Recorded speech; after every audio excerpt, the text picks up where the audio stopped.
A very good evening to you. Thanks for joining us on this Tuesday edition of the show. It's the first one for the week, and it promises to be exciting. I'm Yemi Adebayo. Well, Japan leads on the medal table after day 5. We'll talk about that later on the show. Let me introduce my partner in the Lagos studio. Kende Idris joins me now. Kende Idris, thanks for joining me today. Yeah, it's good to be here. There was a omission. I wasn't, available last week. It's understandable. Yeah. So you just mentioned Japan and the medal All right. table. So let's just move straight and also introduce a special guest that we have on the show tonight. Someone you would love to listen to. It will be giving us a lot of insights as to what's happening in the camp of Team Nigeria right there in Tokyo. The Public Relations Officer of the Nigeria Olympic Committee, Femi Adetola, joins us as well. Greetings to you, Femi. Thanks for joining us on the show tonight. Thank you very much, Yemi. Let me say good morning to everybody over there, and a very good morning from Japan, Tokyo, Japan. How are you doing this morning? Yeah, very good, very good. We're in the evening in Nigeria, by the way. All right, so that's it. Let's take a breather and come back for more.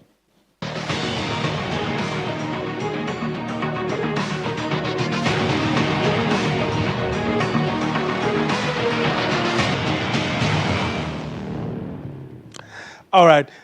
So let me just go to Femi. A lot of people want to know things happening to Team Nigeria right there in Togo. We're in the evening, by the way, and I know the time difference early in the morning for you guys over in Tokyo. But first, let me just ask you how Team Nigeria is adjusting. We're hearing issues about, some of them craving for Nigerian food, some of them talking about the routine testing and all of. So how are they adapting to the situation right there in Tokyo? Well, Yemi, it's not very easy to adapt because as I'm talking to you now, your producer has been on my case from last night, even to this morning, trying to, make me to a part of this program. That is part of what we are facing here and the athletes. Interestingly, we came into camp and things are working out very fine for the athletes. Tests here and there, right from the airport down to the camp, daily tests. You have to eat their food because no Nigerian cuisine in the camp. So a lot of things you have to adapt to. And it's the Olympics, so you just have to accept whatever things are given unto you because you are supposed to be part of the games, and that is how you should be part of the games because a lot of things come with it. Yeah. It's part of the food, the water, the routine, and what have you. So that is it. All right. Let me also ask, from what we gather and from what has been made known to us, it appears once you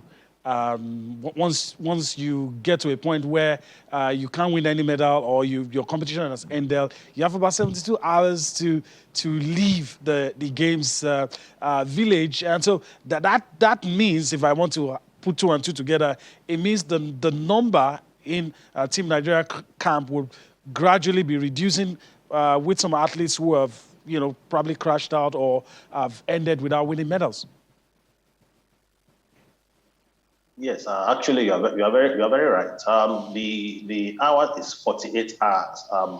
Immediately you crash out, you have 48 hours to leave the village, except your test hasn't come out because you have to get yourself tested to get your result before leaving the village. So it's 48 hours, and it's, as Nigeria is living, every other countries are living. So I'm sure by this morning, maybe when we get to the canteen, or maybe when we get to the lobby, or maybe we get, you see around the village that the number has drastically go down. So that's how it is. They don't joke with this COVID thing because COVID is real, and they want everybody to come clean into Japan and live clean. So that has been the measure put in place here in Japan. All right. Let me just put you on hold and also bring in our colleague in the Lagos studio who is also a sports analyst and joins us, Kehinde Idris. We've gotten the situation report from Team Nigeria camp. So let's just move. And I'm going to ask Femi later on, but digress and your view of what happened, lost the opener, and I mean, what else can we expect from the team? From the entire team or the Tigress team itself? Let's take it one after the other. Let's start with the Tigers. Yes, I think these are games like the D Tigers also. Yeah. I think the first games are actually games that we feel they might get to lose. I'm not putting them down, saying there are teams better because of our preparation, the caliber of players that we've had. But the Tigers played Australia. In the exhibition game, we saw how we went. And then in the real deal, talking about the Olympics game, it was 17 points difference. In the exhibition, it was way more than it was like basketball score, for the D-Tigers. For the D-Tigers, we played the US and it ended 9 points adrift. And I think that is good enough. You're playing like the best team when it comes to basketball for the female. And then you have two other games, talking about two other teams that are not as good. So I think both teams for male and female basketball, they've had the hardest test. Now you're going into playing, the other two games. And then we're expecting you to get to pick them and move on from there, which is good. Then for, other athletes that... I'll allow you to talk about other athletes. Austin will join now. But before I bring Austin in, let's just take a look at probably the scorecard for today, Day 5, Team Nigeria events that we participated in. Then, of course, we can look at everything. And Femi is still with us. Austin will join in later on. But let's just see how Team Nigeria performed on Tuesday, July 27th. That's today, right there in Japan. There you have some of the results. Arnold Kodri, a lot of us didn't expect this to happen. He lost to Gustavo Tsuboi, and he lost 4-2. In the preliminary round of basketball, Kehinde has been analyzing for us. Nigeria fought back, but it wasn't enough. Second quarter was a lot decent, but damage had been done. Earlier In the game. So we lost 72 points to 81 in the preliminary round. Group B game for basketball. For badminton, men's double. Of course, Nigeria's duo of Godwin Olufoa and Anu Opoyori lost 2-0 to Ivanov, Vladimir, and Ivan Susunov in their game. Then, of course, badminton women's singles, Dorcas Adishokon also lost. So, Tuesday, July 27th was littered with a lot of not too good results. I don't want to use the word bad. Not too good results. Let's bring in Austin Okonakwan as he joins us on the show tonight. Greetings to you, Austin. Thanks for finding out time to be on the show. And we've talked about how Tuesday has been for Nigeria. So where do you want to take it from? You want to start with the basketball team, or you want to have an overview of Team Nigeria on Tuesday? Sporting greetings, Yemi, and of course to our viewers and the guys in the studio. Good to be on the show. Let me begin with Aaron Okwadre, because I've been doing a lot of chatting with him, and I've been asking him what happened, and he just can't explain, because according to him, he gave everything he had in that match against Suboi Gustavo, but table tennis decided to choose the Brazilian. Aaron Okwadre won the first game. It was pretty tight. Won that one 15-13. Lost the second game. Lost the third game. And then reality struck. It was like, oh, Aaron Okwadre, you're going to lose this. And then he won the fourth game. At that time, for me, he was like, he's already looking tired. Gustavo went on to win the remaining two games. So in table tennis, when it gets to a game of six, it's actually a long push. But this is a match, yes, that some persons can be disappointed, but hey, it is what it is. It's about time we stop depending on just talent in Nigeria. We must start investing in human capacity. Aaron Okwadre, we know he's a champ all day, every day. He's ranked 20th in the world. Gustavo is ranked 36th in the world. So by the rankings, you expect Aaron Okwadre to win. But hey, the rankings don't win games, particularly at the Olympics, when persons have put in so much to prepare for the competition. So in Aaron Okwadre's words, he doesn't he can't just explain what happened. But with the Tigress, I mean, it was a victorious defeat. I'm so super proud of those girls. Won the first quarter. They were so unfortunate. That second quarter was a complete mess, and actually gave the United States of America the win. And then they went on to win the third quarter, and then the D Tigress took over in the fourth quarter. I love the fact that they cut the deficit to just 9 from 20, and then they pushed the Americans to 25 turnovers. I love it so much because it goes to show the quality in this Nigerian women's basketball team. And I just hope that this will motivate them. They put themselves together. Next up for them is France on Friday. If they can beat France, go ahead, beat Japan, we can start hoping again. But I struggled to write this story today. And at the end of the day, I say, yes, the United States of America won, but congratulations to Nigeria's D Tigress because they showed that they can go out there and then fight. With badminton, we know the story. Just competing at the Olympics is good for Godwin Olofua, Anu Okpeyori, and of course, Dorcas Adeshokon. As I was speaking to Anu Okpeyori, I was like, this is an experience he would never buy with money. And I totally agree with him. You cannot just bring this sort of guys and expect them to come win at the Olympics. No, it takes a whole lot of work. This is what we keep telling the federations, the ministry, that the Olympics is a 4-year plan. I love what we're doing with Elizabeth Anyanacho, and it's all thanks to Chika Chukwumerije because he has been there, done that. He was preparing Anyanacho for even Paris 2024, but because she qualified, they'll say, okay, come to Tokyo and do internship. But at the Olympics, you can go against the best, and she went against Nurtata of Turkey. Nurtata won silver at the London 2012 Olympics, won bronze at Rio 2016 Olympics, and a lot of world championships. You're bringing that kind of experienced taekwondoist to go against a 22-year-old Elizabeth Anyanacho. It's tight, and I'm super proud of Elizabeth because she was able to get 7 points from the world champion. That's one for the future. We should keep it up. All right, that's one for the future. Let's keep it up. I want to go back to Femi Adetula. Let me just quickly ask before we look at what's going to happen on Wednesday. Well, after all the events on day 5, what was the mood like in the camp of Team Nigeria? We can't really say everything went according to plan, but I know that at the Olympics, competing is all that matters. Winning, because it's not win at all costs. But what was the mood like after all the events of Tuesday?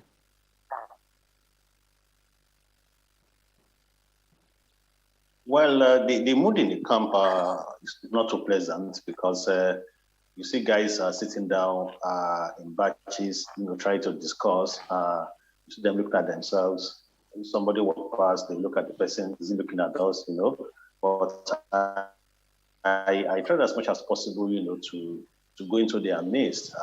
The table tennis guys were sitting down somewhere. The basketball guys were sitting together. Then the ladies joined them. So you have to go in between them to say, okay, well, it's good that you are here. You are participating. Participation is one of the key things at the Olympics. Just like Austin said, fine, we got to win, but if you are not winning, you have to participate. You need to participate well. They have shown that at least they can hold their own when it comes to the Olympics. So it's not very easy. The camp is not as lively as it used to be since we came in because we lost all our games today. But like my guy will say, whenever to cut the biscuit, you don't know where it's going to crack. Sure. You understand? So you're hoping that let's just try if luck can work for us. But as luck cannot work for us, I think we should look ahead and prepare well because coming to the Olympics is not a 90-day thing. It has to be a 4-year plan, 8-year plans. You understand? And I think this is what the positive I think we should take back home. Yes. But we are looking forward to what will happen as from today, you understand, because the guys will be on the court 10 a.m. at Japanese time this morning. So I expect them that we will smile at the end of today. Yeah, I expect we'll smile. Okay, let's since you talked about it, let's look at what's going to happen today, the events of today. Then I'll get Kennedy's thoughts about what's going to happen today, and maybe he has one or two things to say about what the events concluded. But let's see the events. Some that Femi has talked about. Basketball, the guys this time.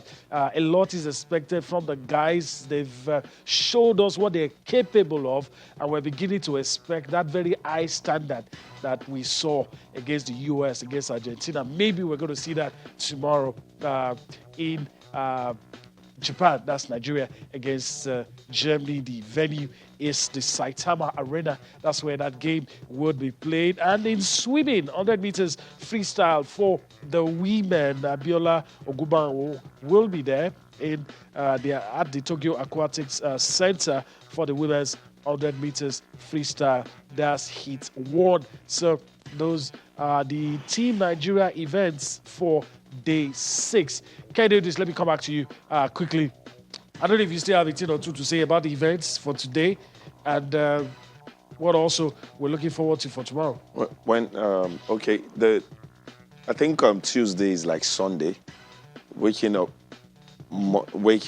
Monday morning, build up from Tuesday, Sunday, and all of that. I think that's another not so good day for Nigeria, and then today happens to be that way.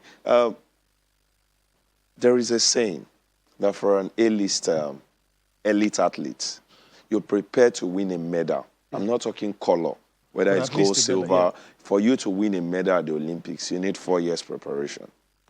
If you're an average athlete, you're not there, but you're known, but you're not at that top, you need 6 years. For an athlete that is just coming, you need at least 8 years. At the very minimum. At the very minimum. Now, this is what we should understand. Austin mentioned something very marquee. Elizabeth Ayanacho, the likes of Anu, Okpeyori, these guys. They're already ahead of time. They are young. Their plan wasn't this. The reason why they do the Austin Wright are being put ahead for you to know where you're going. 2032 will be in Australia, Brisbane. We're talking France in 2024. This is the breakdown. You can choose to not even be at the next Olympics because you want to get this crop of guys ready and set. 1992, Nigeria was ahead of the United Kingdom on the medals table at the end of the Olympics. And they called themselves, they said, we can't continue this way. Look at where they find themselves today. Now, the Olympics is just starting, and they're already in the top 10. That is where they've taken their sports to. And we still do the same thing, and we're expecting a different result. As of some countries went with about 400 athletes, and they are getting medals scattered everywhere. Some medals, this is the first time some countries are getting a medal in some sports because they gave chance to some person. We should do it more, and then we should understand it's a build-up. Right. Now, some persons will feel this is a broken record, lamentation. It's not. It is we feeling a bit not so good because we had so much hope. These guys are super talented. The crop of team that we took to the Olympics, but it is way beyond your talent. Let me just butt in. What do you expect from D Tigers today? We're about to go on a break. What do you expect? I think, like I've said, the D Tigers, the D Tigress, you've played your hardest game. You played Australia for the men, you played US for the women. It's time now to go for your qualifiers. We understand the first sport is... What do you expect from the swimmer? I'll just be open on this. Okay. Get the experience and leave.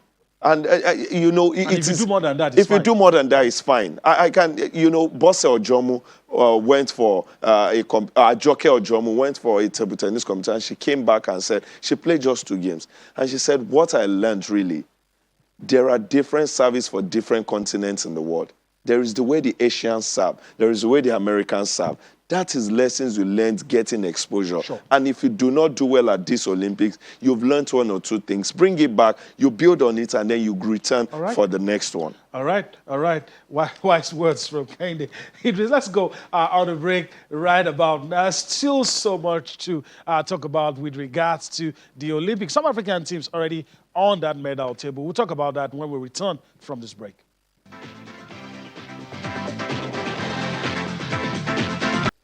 All right, that's it. So let's move on the show. Let's talk about, well, something that gladdened the heart of so many people. And talking about our own Funke Oshonaike inducted into Club 7. It was something so heartwarming. We always knew it was going to happen. It was just a matter of when, not if. You know, she once she landed in Tokyo, it was always going to happen the moment she played a game, and we're so very happy that it has happened for her. It's no mean feat. Johnny that started from Atlanta at 96 and getting to this point, and she's not even told us she's stopping the game anyway. So it's something that we should celebrate. Yeah. I was asking one of our guys in this business. I said she must have started at age 6.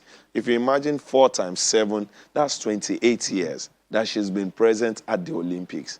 That is so massive. Maybe it's not sinking in as a Nigerian to have one of our own do this. And if you check out what she did at this Olympics, yes, it ended 4-1, but Funke did not just go there and lay down. Yeah. She still played, and she did not get a wild card to be at the Olympics. She played through the qualifiers. I think this is fantastic news. She is now in the Guinness Book of Records, where she is the most appearance for an Olympian. And she shares that record with another Nigerian. Yes, Shego Toriola, who did his for the 5 male. Years ago, yeah. For the male. For female, I doubt. I think this will take a long while. Marta is here at the Olympics, but see, making 7 for a footballer, I think that will be tough. For Funke, some person said she went there for the record. No.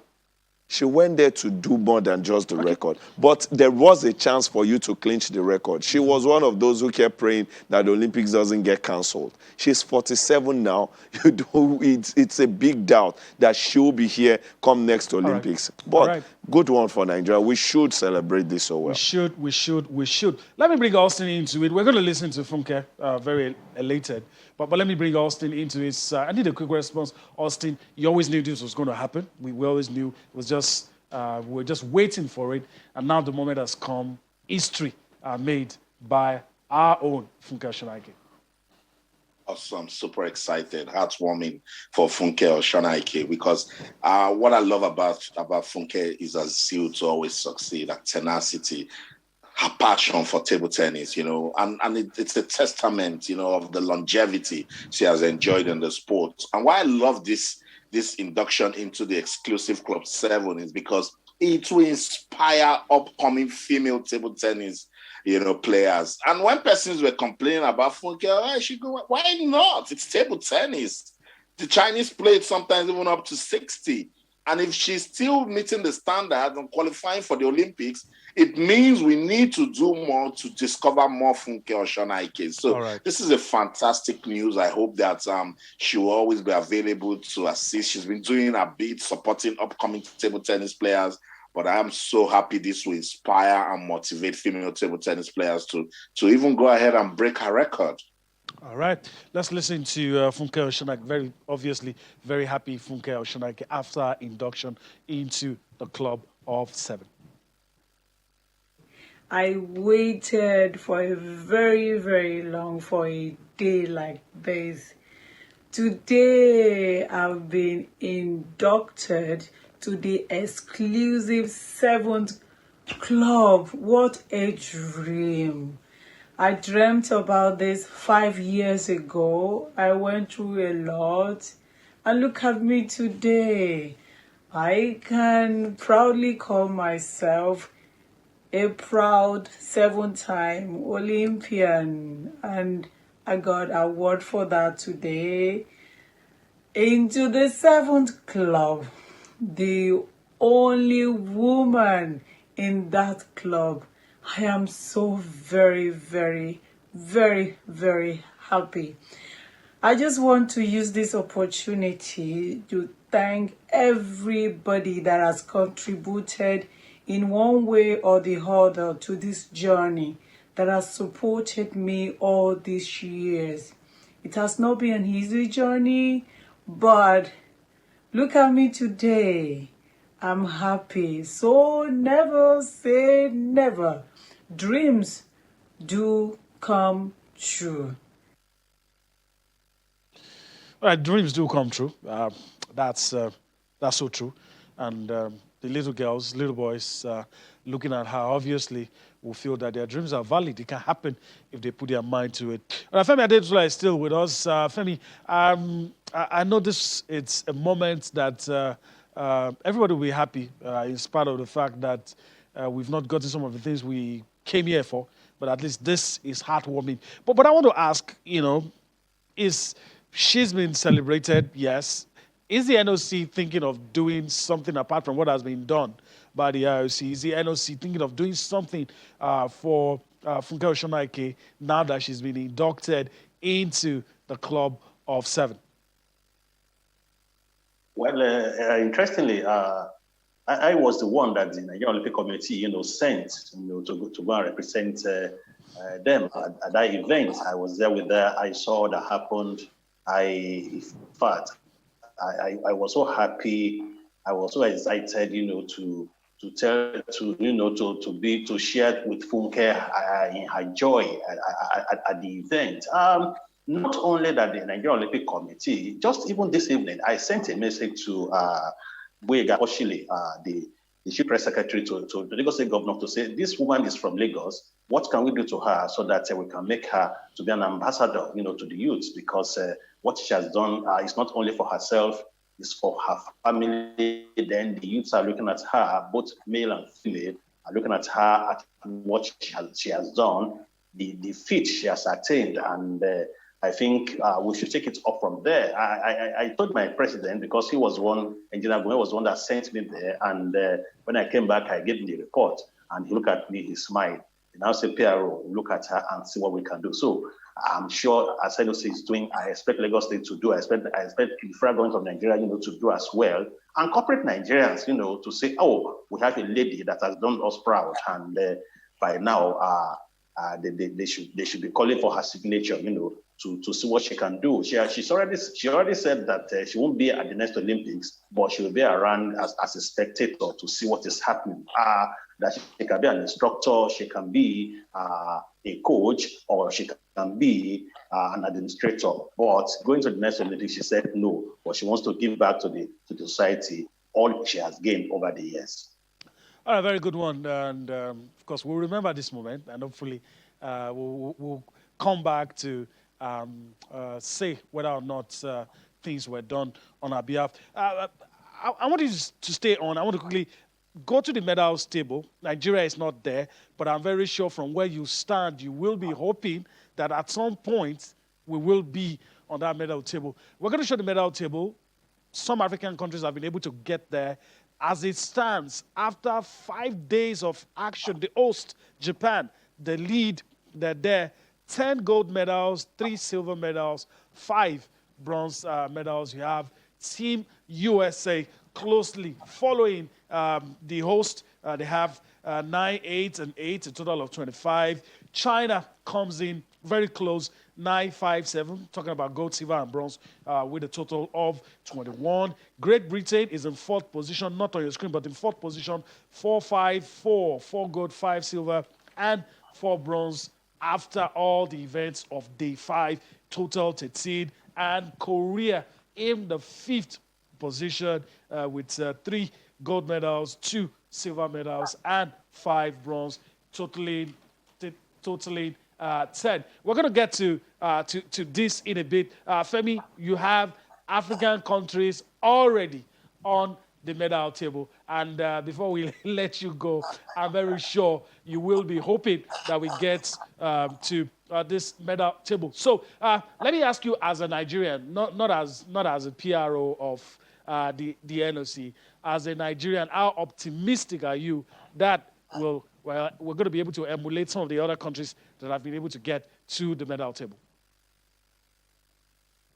I have to be sincere, to say this, because if you look at the pre-games of the basketball teams, of the athletics team and the wrestling team, you agree with me that before coming to Japan, they already peaked, and they are at the peak of saying we are ready for the Olympics. So athletics, wrestling, And basketball, I want to tell you this evening and this morning that Nigeria will pick medals from this particular sports because we have the guys that can hold their own and compete and win medals for Nigeria. So no matter the color of these medals, we are so sure that we'll get medals from these three sports.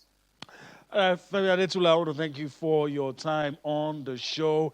And of course, trust us, we will, from time to time, seek to have you join us like this to talk Team Nigeria and everything related to Nigeria about the Olympics. Once again, I want to say thank you to you. Hopefully, we'll do this again some other time. Thank you so much, Yemi. And Austin, stay. Okay, I'm very sure you said that as well. All right, I have Austin Okonakman with me. I have Kenny Idris with me, and I want us to talk about the parts that a lot of people are interested in. When you talk about the Olympics, you will not be surprised to see USA, China, and all that. But the African teams, and there's something I want to say. It's going to come up on your screen. Let's look at that part where we have some African teams there. As we speak, Tunisia is joint 18 with Hungary. Yeah. Tunisia has a gold and a bronze right Yes. there on your screen. Where did they win it from? Swimming and taekwondo. You have South Africa sharing that position, 33rd position, sharing it with Georgia. Where did they win the 2 silver medals? That they have surfing and swimming. Okay. You have the Egyptians. Where did they get it from? 2 bronze medals from taekwondo. Now you also have Cote d'Ivoire. Cote d'Ivoire sharing the 52nd position with Cuba, Israel, Kuwait, and New Zealand. And the only medal that they have also from taekwondo. And it appears to me, like some will say, we tend to always put our eggs in one basket. And that's why it's always been problematic. Yes. We need to really become a multi-sport nation. It's too late to talk of. It's too late for that at Tokyo 2020, but we should begin to look at that for 2024, 2028, and all. And it's a bit painful, Kennedy. I don't know if you agree with me. It's a bit painful because these countries we are mentioning, to me, do not have the same amount of talent, potentials, and potentials. I was watching weightlifting, and I was wondering, we're built strong. Mm-hmm. We're built very powerful. Yeah. How come we don't get to compete at the highest level? The only simple reason is the science in the sports, not the talent. Trust me, we have weightlifters scattered everywhere. Mm-hmm. But there is a bit of, and we used to do well. We used to do well because we stopped, the basics. We started slowing down on the science. Every day this thing grows. How do you clean and jack? How do you pick? How do you do this? Everybody grows every day. Like someone was saying, even the coaches are not getting better. They are not getting trainings. They are not growing in their field. So some coaches still use the same ideas they have some 25 years ago to train today. It's going to affect it the will athletes affect negatively. You can only give out what your coach has input in you. And that is where we find out. And you just said it. If we open up the sports, I was mentioning the United Kingdom, South Africa, USA, Canada. They went with about 350 plus, some 400 athletes to the Olympics. Why wouldn't they have softball winning a medal? Why wouldn't they have kayaking winning medal? Let me bring Austin into this, but I also remember, and I agree with you, all of the nations you mentioned. Yes. As at Barcelona 92, they were always below Nigeria. Of all course, of the nations of course, you mentioned. Of course. As at that point, but now they're up there. Let me bring in Austin. I don't know if it's a bit painful as it is to some of us that some of these African countries, you don't really see them do anything special, but they recognize where they have the competitive advantage. They go all out for it, and now it's showing in the results.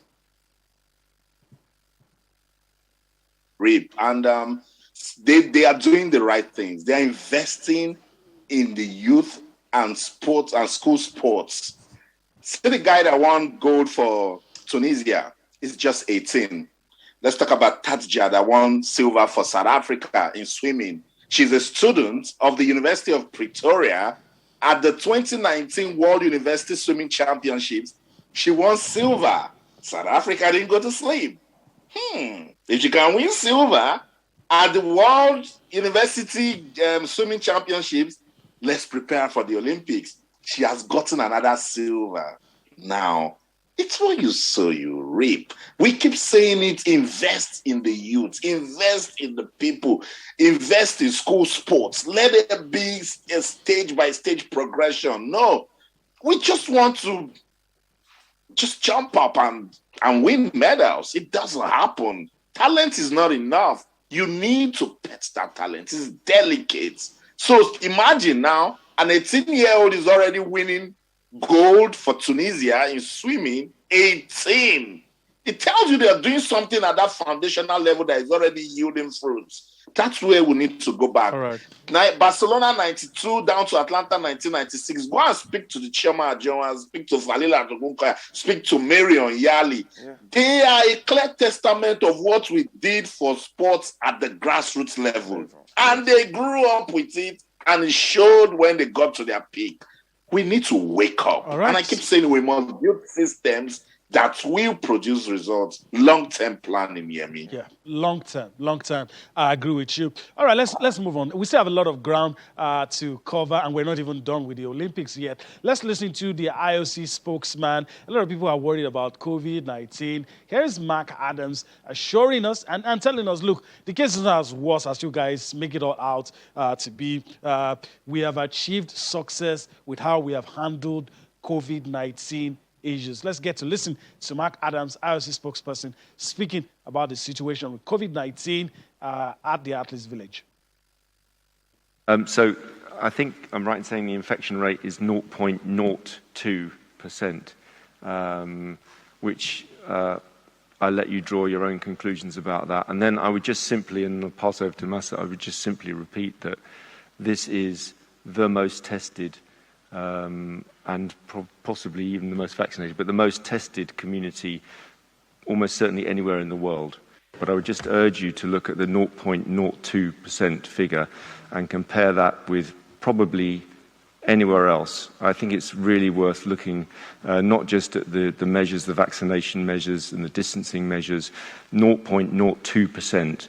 I know from my experience, not here, but I know from my experience, I think a lot of countries would be incredibly happy with that figure. And obviously, as I said yesterday, don't take my word for what we're doing. The World Health Organization Director General has made it clear that they've advised us every step of the way, but they've also said at our session that we are doing all the right things, everything we can do. You can't reduce risk to zero, but you can certainly get very close to that. All right, Mark Adams, giving a thumbs up to the IOC, giving a pass mark to all that the IOC has been able to do, their reaction, their plans, their strategy with regards to COVID and how it affects the Tokyo 2020 Olympics. And with that, we've come to the end of this segment and everything we're discussing about the Olympics. We'll take a breather. We'll come back to discuss some more on other issues not related to the Olympics.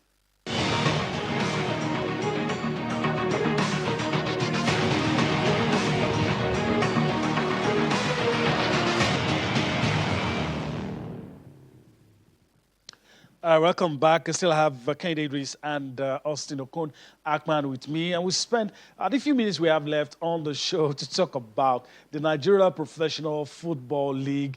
Man, it's getting interesting. A lot of people just holding their breath, and a lot is happening at the top, at the bottom. It's exciting. I mean, just close your eyes. A lot of things can happen. Let's start it off by looking at match day 36 fixtures. 3 games to go, by the way, but match day 36 fixtures is what you have on your screen. And I'm going to read it out, allow the guys to tell me, give me their thoughts. FC Ifeanyiba will take on Akwa United. MFM will take on Rivers United. Lobi Stars will take on Eimba International. That's the Eba Elephants. You have Sunshine Stars battling against relegation. Will take on Plateau United. Dakada will take on Nasarawa United, who still feel mathematically a miracle can happen You have Rangers International up against Casino United. Abia Warriors up against already relegated Adamawa United. Kwara United will be up against Kano Pillars. Wiki Tourists will take on Heartland. Then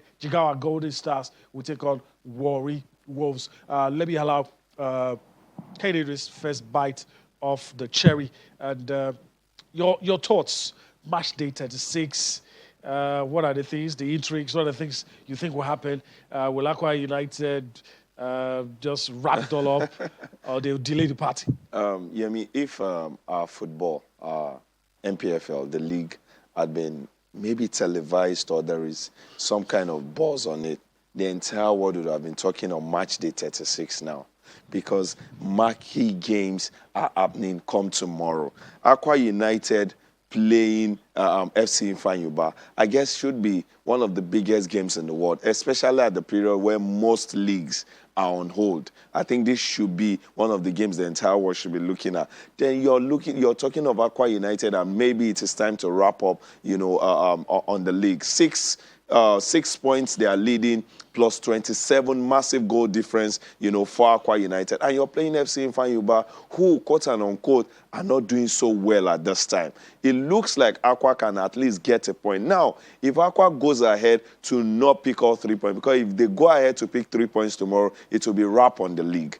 Whether you like it or not, if they lose all 6, I doubt if any of the teams behind can close up on those goal difference. Now, you're looking at what would be happening to the other teams. MFM Rivers United. Rivers have not always had it good in Lagos. Getting 3 points is hard. Kwara Kano is another. Let me put a pause on your analysis. We'll come back to hear some more from you. We need to go on a break right about now. When we return from that break, we'll continue with our analysis on the Nigeria Professional Football League.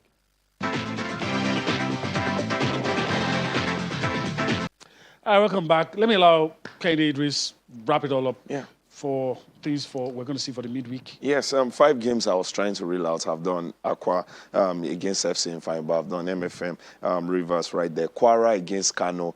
Kwara also looking to be in the continental spaces. And we've got 3. One will be coming from the FA Cup. So they want to do so well in this game. For Kano, Kwara are not in the top 5, though. They are not in the top 5, but they are point difference from the not far away. So they want to get all 3 points, especially they are home. And then you're going to Dakar against Nasarawa. Nasarawa sitting second, 61 points, just 6 points behind Aqua United. Quote and unquote, this is like the younger team of Aqua United. They won 3 points. Yes, probably might not mean so much to Dakada, but you can as well do your big brother a favor and then end the fight. And then lobby against Enyimba. I think that would just be where it rests. Enyimba not really holding their own at this time. But if Enyimba gets to nick this, then Enyimba pushes other teams down, at match day 36. Right. So it's looking so tasty. That was why at the start I said, if there was some kind of TV buzz on the NPFL, the entire world, as much as we're talking the Olympics on one side, match day 36 will be talked about.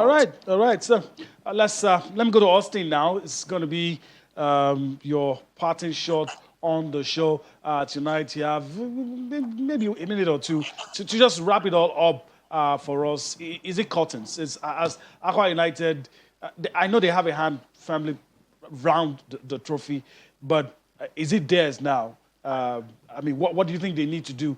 Then the other results, and maybe also your candidates for the drop. You said it last week, but then again, it should be clearer now, as we approach match day 36. Yeah, match day 36, will define a lot of things. For Aqua United, the title is theirs to lose. They need to stay focused against FC Ifeanyi, will do everything they can now to avoid the drop, because as you can see down there, it's very competitive. Warri Wolves, Sunshine Stars, all fighting to also, avoid the drop. So, Governor Emmanuel Udom says go to FC Ifeanyi and then beat them, and then come home to wrap it up against MFM. So Aqua United will have that at the back of their minds. So it's going to be very, very difficult against the team that is fighting to stay in the league. But the main drama, is in the 2nd, 3rd, and 4th position. Enyimba, Nasarawa United, and Kano Pillars, including Rivers United, Interestingly, they are all going to play away from home. So it's a good test of their character. Yeah. So let's see what they can do. I'm also looking at Nasarawa United. That has been my team of the season because they have shown that they want to play football. And they've been fantastic. They've been scoring goals. Highest goal scoring side in the league so far with 51 goals. Silas Nwankwo is on fire. When they went to Lobby, they fought hard but lost 3-2. They can stun Dakada right there in Uyo. But Dakada also want to prove a point because they're having a very good season for their level. So Margin 36 will definitely get us talking. But everybody knows that the league is Accra United to lose. That's a good place to leave it here. That's pride. Okay. That's pride. All right. I wouldn't say for obvious reasons, but I just said it anyway. Your candidates for the drop before we let you go. It's hard to do that here, because with football where anything can happen is very, very difficult. So, but I'll try. Adamawa United has already dropped. FC Fine, if they win tomorrow, they might fight. Sunshine Stars also need to win tomorrow. So maybe FC Fine Warri Wolves. I don't know the last team that will drop because 4 gets to drop. Adamawa is gone. FC Fine Warri Wolves, but Warri Wolves, they are putting up a late fight now. Don't do this to me. These guys will start calling me down, wishing them bad luck. All right. It's a good place to leave it. I also want to thank you for your time on the show tonight. We'll do this again later in the week. Always a delight. Thank you so much. Thank you. All right. So, Kehinde Idris, your part is short. Yeah. You did it last week. You were here last week. Your candidates for the drop? Adamawa, making it easy for everybody. Yeah. I think FC Ifeanyi, I'm seeing Warri Wolves and maybe Jigawa Golden Stars will join. What about Sunshine? Yeah. You think they will survive the drop? Yeah, it looks like. I think they put up a recently good fight. They look like they might just pull out. So, no, I'm not saying I'm wishing anybody, but this is it's analysis. mathematical. It's analysis, yes. We're just using, mathematical. So, I'm seeing Warri Wolves, FC Ifeanyi, and times have then shown Jiga. that we can always be wrong. So. We can always be wrong, yes. So, I'll be happy to be wrong on anybody. Yeah. Because everybody deserves to stay. You have no dog in the fight. Yes, except for Adamawa. If I'm wrong on Adamawa, then there is something happening. Okay, that's it tonight. Kehinde Idris, I want to thank you for your time on the show. Of course, we'll take the conversation out of the studio. We always do that. All right. So thanks for coming. Hopefully, we'll do this again next week. Of course. All right. Thank you for allowing us to be a part of your day. We enjoyed doing this. We'll be back again tomorrow. Take you on a trip across the money-spinning world of sport. I'm Yemi Adebayo. Bye-bye now.